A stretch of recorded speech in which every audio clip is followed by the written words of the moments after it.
Welcome back, everyone, to the Midnight Collective podcast. Once again, this is your host, Eddie, and I would like to start this episode off with some gratitude for everyone listening, giving feedback, showing support to this small podcast and brand. Thank you. The more of you that there are, the more we can grow this community, this collective of men, and those who support us in all we do. One day at a time, we will achieve everything we set out to do in this life. But first, it's time that we talked about something that is the solid core of the Midnight brand: mental health. Too many men, fathers, entrepreneurs, leaders, husbands, brothers, sons, the list can go on, keep putting their mental health on the back burner. We are conditioned to go nonstop, to be the provider, the protector, the one who never folds under pressure. Society has drilled into us, man up, push through. Don't show weakness. But here's what people don't say. Ignoring your mental health doesn't make you stronger. It makes you more vulnerable to burnout, anxiety, depression, and losing control of the very things you're working so hard to protect. Think about it. How many of you have felt drained, unfocused, short-tempered, or just off, but kept pushing forward like nothing was wrong? Maybe you've told yourself, I'll deal with it later. But later never comes. And before you know it, stress turns into exhaustion turns into detachment, and detachment turns into feeling completely lost. I've been there. Many times in my own life, I've detached. I have broken good things. I've ran away from responsibilities and expectations because I myself was not prioritizing my own mental health. I was saying exactly that. I was who I know everyone here has been at one point in their own life. That's why today, we're going to lay out 5 ways you can start prioritizing your mental health. Real, practical changes that don't require you to drop everything, run off to some retreat, or meditate for hours. These are small but powerful shifts you can make right now to get your mind right, control your stress, and move with more purpose. This isn't about being weak. This is about being unstoppable. Because when your mind is sharp, your energy is focused, and you're in control of your own emotions.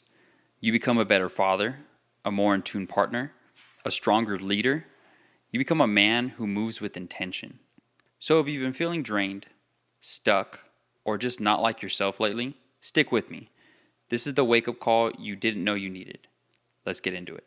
The first way we're going to lay this out is number 1, own your mornings. Start your day with intention. How you start your day sets the entire tone for what follows. And let's be real honest about this one. Most of us wake up and immediately grab our phones. Before we even get out of bed, we're hit with emails, notifications, social media nonsense, even checking to see if our favorite person is up before we are. Our minds are already in reaction mode before we even get to take our first deep breath. That's a problem, because when you start your day on someone else's terms, reacting instead of being intentional, you're already giving away your energy before the day has even begun. You're letting external noise dictate your mindset, your focus, and ultimately your productivity. So here's the move. Before you do anything else, take at least 5 to 10 minutes in the morning for yourself. Not your phone, not your inbox, not the world, just you. And no, you don't need to meditate for an hour or write a novel in your journal. Keep it simple, make it intentional. First step, breathe deeply. Take a few slow, controlled breaths to center yourself. This can help by making you feel just a little more human. Sometimes a breath is all you need to just feel grateful that you woke up that day. 2, stretch or move. Wake up your body. Just a few basic stretches or push-ups. This can help immensely, especially when you're getting up there in age and you feel like your body's breaking down on you. This just gives you that sense of, wow, I can still move. 3, sit in stillness. Let your thoughts settle instead of immediately distracting yourself. Wake up, just think. Let the world come to you. As long as you're kind of putting yourself in this spot where you're the one that has control over everything, you're going to feel better about it, which brings us to our next point. 4, expressing gratitude. Think of one thing you're thankful for, and it'll shift your mindset immediately. I don't know about you guys, but I don't know how many times I've woken up in the morning and just thought, oh great, I'm awake again. Change that. Think about it as, oh great, I got to wake up today. I'm getting to live this life. Giving yourself that gratitude of, I'm thankful to be here. 5, set your intention. Ask yourself, what's one thing I want to accomplish today? How do I want to show up? Everybody moves better when they have a goal. If you set your goal from the very beginning, you're going to feel so much better about your day. And lastly, hydrate. Start the day with a glass of water instead of caffeine or sugar. Your body and brain will thank you. As much as I am a coffee drinker and I will immediately go to the pot first thing in the morning, this does actually help. This does actually bring me to a state of, I feel clean first thing in the morning. I feel fresh first thing in the morning. But you might be thinking, all of that, it's not a big deal. But trust me, it makes a huge difference. When you take control of your morning, you take control of your day. Instead of immediately reacting to chaos, you move with purpose. Instead of feeling overwhelmed, you feel focused. The choice is yours. Start your day in control or let the world control you. Decide today to own your mornings. So moving on now to our second way that we're prioritizing our mental health, setting boundaries and protecting your energy. This is something a lot of men struggle with, me extra included, saying no. We're wired to take on everything. We want to be the reliable one, the one our family can count on, the one who steps up at work, the one who always has time for friends, and the one who never complains how much is on their plate. We tell ourselves we're just being responsible, that this is what it means to be a man. But let me hit you with a reality check. If you don't protect your energy, you're going to burn out. And when that happens, you're no good to anyone. Not your family, not your business, not your relationship, not even yourself. Setting boundaries isn't weakness. It's about shutting people out. It's about choosing where your energy goes so you're not constantly running on empty. That means saying no to commitments that don't serve you or stretch you too thin, stepping back from toxic relationships, negativity, or environments that drain your mental health. Creating space for yourself, whether it's an hour of solitude, turning off your phone, or just not answering that work email at 10 p.m. That one, I will say I am the worst at. But creating space is something that's very important to your own boundaries. Protecting your peace by choosing what and who gets your time. Be selective. I always like to say I'm selective. Be selective. Don't allow just anyone into your space. Don't allow anyone into your mind. Be intentional with what you're using your energy on. Because listen, your time and your energy are your most valuable resources. And if you give them away to everyone and everything, you will have nothing left for what actually matters. Your family, your goals, your well-being. So here's the challenge.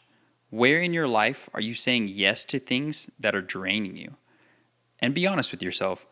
Then start making changes, because even small shifts like carving out time for yourself each day can help you reclaim control. At the end of the day, protecting your energy isn't selfish, it's necessary. And the stronger you become at setting boundaries, the more powerful and intentional you'll be in everything you do. So our third way in prioritizing our mental health is moving your body, because your mind actually depends on it. And let's be so real about this one. When life gets hectic, the first thing that gets pushed aside is movement. You're busy, you're exhausted, and the idea of working out feels like just another thing on your already overloaded plate. But here's the truth. Your body and your mind are connected. If your body is stagnant, your mind follows. I'm not saying you need to hit the gym 5 days a week and start deadlifting like a power lifter. Definitely not that. This isn't about aesthetics. It's about function. Movement isn't just about staying in shape. It's a tool to reset your mind, clear out stress, and take control of your energy. Think about it. When you sit all day, hunched over your desk or glued to your phone, How do you feel? Sluggish, unmotivated, stuck in your head? That's because your body was made to move. And when you don't, your mind gets clogged up. And I get it. When you're overwhelmed, when the stress is high, when you feel drained, moving your body is like the last thing you want to do. But that's exactly what you need to do most in that time. Make it simple. Make it non-negotiable. Take a 10-minute walk outside. Get some fresh air. Let your mind breathe. Just feel everything around you. Or do some light stretching. First thing in the morning, like we spoke of earlier, wake up your muscles and shake off that stiffness that you just laid in bed for 8 to 12 hours. You could try a quick workout at home. Push-ups, squats, jumping jacks. No equipment is really no excuses. Do anything. If nothing else, just stand up and move. Break the pattern. Change your energy. And here's the best part. When you take care of your body, your mind follows. You'll think clearer. You'll have more energy. You'll feel more in control of your day. It's not about becoming a fitness freak. It's about giving yourself a fighting chance to handle life's stress with a clear head. So if you've been feeling off, sluggish, or stuck in your thoughts, start moving. Even if it's just for a few minutes, even if it's just a walk around the block. Your mental health will thank you for it. Okay, so these next two ways I'm going to say are probably my favorite. So we're going to get into both of these here. Number 4, talk about it. Because silence will break you before you break through. So here's the truth with that. Keeping everything bottled up doesn't make you stronger. I will tell you this firsthand. It makes you weaker. It makes things harder. It turns stress into anger, pressure into anxiety, and small problems into overwhelming burdens. Overwhelming, emphasized, underlined, and bold. Most of us were raised to believe that talking about our struggles make us weak. The real men push through, handle their business, and deal with their problems alone. But let me be clear about this. Pretending everything is fine when it's not is the real weakness. True strength is being able to face what's weighing on you and having the courage to open up about it. Finding your people in that is so important. It could be a mentor, a close friend, a therapist, a family member, a partner, someone who will listen to you without judgment. And I don't mean they just say they don't judge you. I mean actual judgment.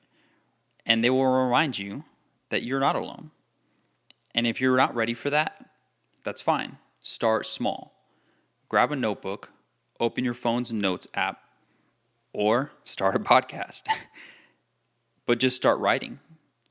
Get those thoughts out of your head and onto paper. You'd be surprised how much clarity you can gain just by seeing your own words in front of you. Understand this. The goal isn't to complain or vent endlessly. The goal is to process what's happening in your mind so it doesn't weigh you down, cloud your judgment, or push you towards self-destruction. Because when you hold everything in, it doesn't just disappear, it builds. And over time, that stress, that frustration or sadness can leak into everything. Your relationships, your work, your health, your ability to be present and in control of your own life. So please do not wait until you hit rock bottom. Don't let pride stop you from getting the help and support you need. Talk about it, face it, process it, because the weight you refuse to release will be the one that crushes you in the end. Okay, now lastly, number 5, unplug and reset. That's how you're going to take back your mental space. And let's talk about this in a real way. We are constantly plugged in. Social media, emails, news, group chats, notifications buzzing every 5 minutes. It's like our brains are in a nonstop battle for attention. And the worst part, most of what we consume isn't even helping us. Think about it. When was the last time you went a full hour without checking your phone? Without feeling that itch to scroll, refresh, or respond? We live in a world where information overload is the norm. And if we're not careful, we become prisoners to that noise. And here's the harder truth. If you're always consuming, you're never truly thinking. You're never giving yourself space to process, reflect, or reset. You're just running on autopilot, reacting to whatever pops up next on your screen. So here's the challenge. Set a time every single day where you unplug. No social media, no emails, no notifications, just you, fully present in the moment. What you do with that time is up to you. Read a book, take a walk, cook a meal, lift weights, listen to music, play with your kids, if you have them, or dogs, they count, or just sit in silence. The point is to disconnect from the digital noise and reconnect with yourself. Because if you don't take control of your time, technology will control it for you. And trust me, the world will not end if you miss a couple of texts or a trending topic, or your algorithm on Instagram or TikTok goes crazy. But what will change is your mental clarity, your focus, and your ability to actually enjoy the life that you're living, that you're trying to build. So give yourself permission to unplug, reset, protect your peace, guard your focus, take back your mental space, because no one else is going to do that for you. All right, everybody. So those are the 5 real practical ways you can start prioritizing your mental health today. Let's go back over them.